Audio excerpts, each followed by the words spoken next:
Assalamualaikum warahmatullahi wabarakatuh teman-teman. Selamat datang di video ke-30 dari 30 tokoh jahiliyah yang mungkin Anda tidak tahu. 30 akhirnya teman-teman semuanya. Dan nomor 15 masih tidak akan membuat Anda tercengang dan terguncang. Zainab binti Al-Harits. Ini adalah tokoh ke-30 kita teman-teman. Pada tanggal 12 Rabiul Awal tahun 11 Hijriah. Pada waktu itu, waktu duha sudah beranjak sedikit panas pada waktu itu. Dalam usia 63 tahun lebih 4 hari. Rasulullah SAW kemudian meninggal. Beliau meninggal teman-teman semuanya.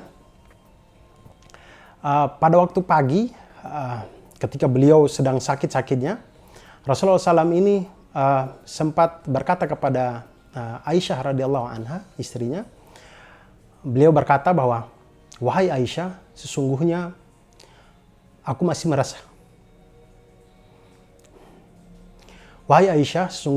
merasakan sakit akibat makanan yang sempat kucicipi di Khaybar dulu. Makanan itu dan sekarang saatnya aku merasakan putusnya nadiku akibat racun tersebut. Jadi di Khaybar dulu itu Rasulullah SAW pernah memakan makanan yang makanan itu sudah diisi racun. Dan orang yang bertanggung jawab atas makanan beracun ini adalah seorang perempuan Yahudi bernama Zainab binti Al-Harits. Zainab binti Al-Harits ini adalah istri dari seorang pemimpin Bani Nadir bernama Salam bin Mishkam. Nah, Salam bin Mishkam ini adalah orang yang kalau kita baca cerita-ceritanya itu, dia ini adalah orang yang membantu Abu Safwan bin Umayyah dalam konspirasinya Abu Safwan bin Umayyah ini untuk menyerang Rasulullah SAW dan kaum muslimin di Madinah.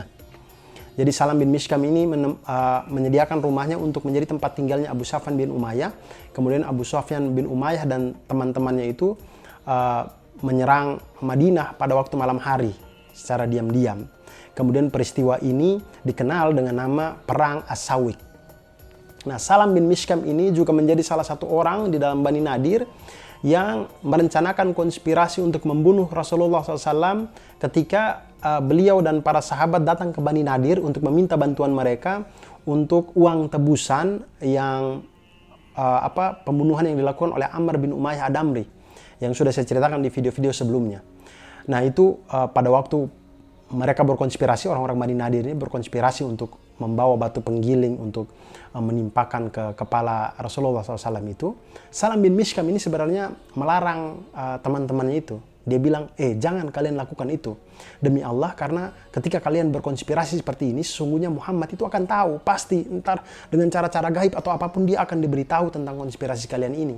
Dan dengan kalian membuat seperti ini juga kalian akan melanggar perjanjian antara orang Yahudi dan orang Muslim gitu. Tapi perkataan dari Salam bin Mishkam ini tidak dihiraukan oleh teman-temannya, maka konspirasi itu tetap dijalankan. Kemudian dengan akhir yang Bani Nadir terusir dan segala macam yang sudah saya ceritakan di video-video sebelumnya ini.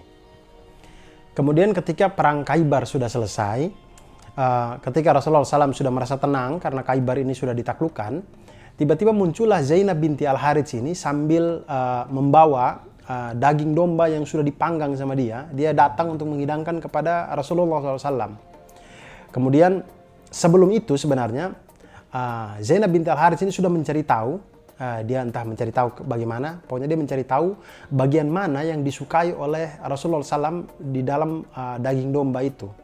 Kemudian ada yang mengatakan kepadanya bahwa Rasulullah SAW itu sangat suka bagian paha dari daging domba. Maka Zainab binti Al-Harits ini menaruh racun paling banyak itu di bagian pahanya daging domba ini. Ditaruh banyak sekali di situ. Kemudian ketika dia menghidangkan di depan Rasulullah SAW, kemudian Rasulullah SAW mengambil bagian dari paha ini, kemudian mengunyahnya satu kali, tapi kemudian Rasulullah SAW memuntahkannya dan tidak menelannya.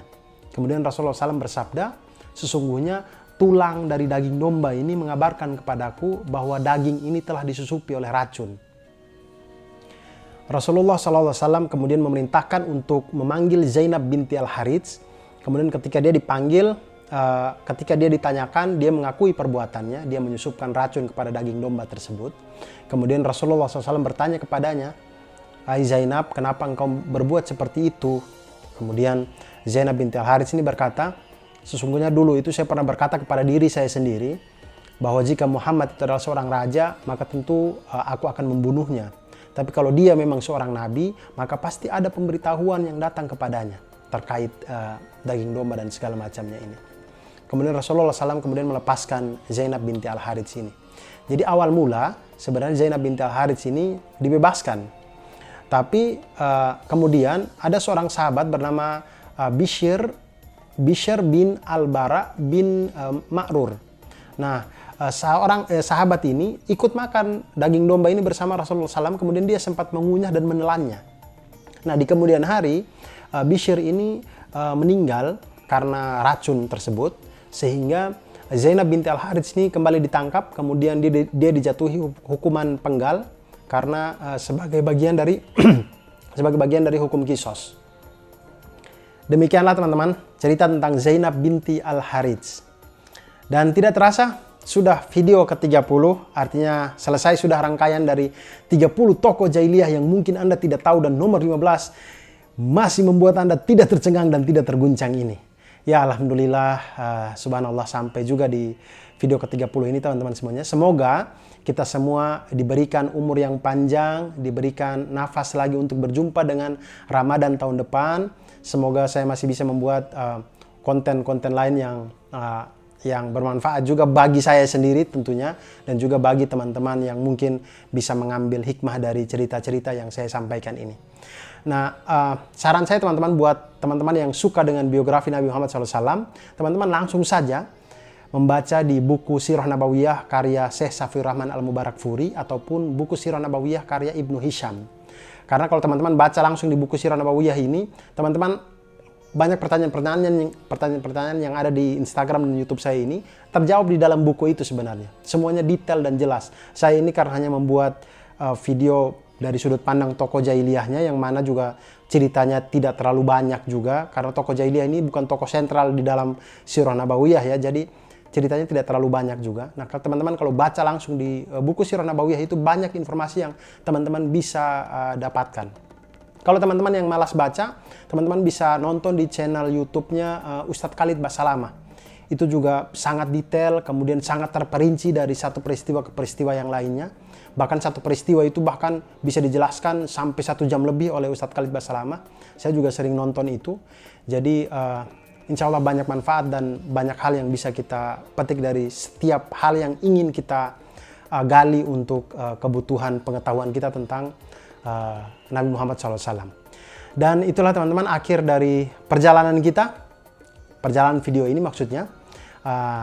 Sampai jumpa kapan-kapan lagi. Selamat berbuka puasa dan wassalamualaikum warahmatullahi wabarakatuh.